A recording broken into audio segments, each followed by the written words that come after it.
The story of Vyapam lies in two different things. One, the sheer scale of it, 55 different exams, which basically means all the government exams come within it, whether it's constabulary, whether it's for teachers, whether it's for anybody else, it comes in within it.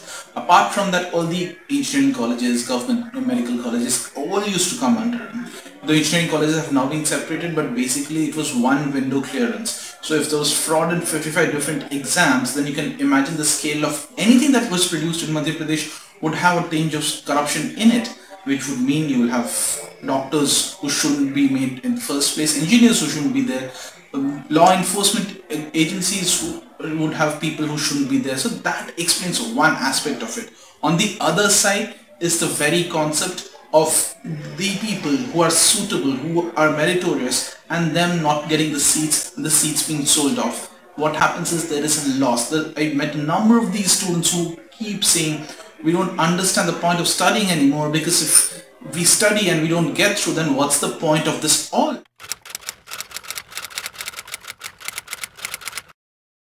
It's a very tricky question. I was in Muzaffarnagar as well, and incidentally it had happened that one of our journalists who was based out of Muzaffarnagar had died, and I had to rush in there that very day.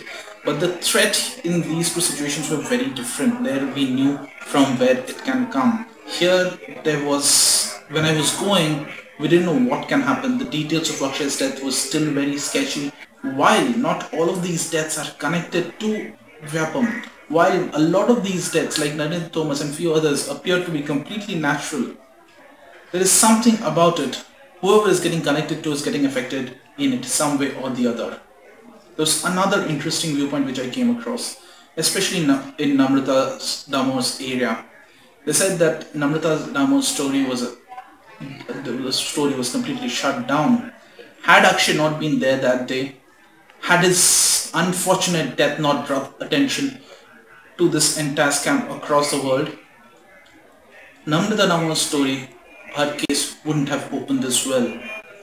There are interesting views which are coming in from the ground. Not everything which can be explained out simply by logic and reason.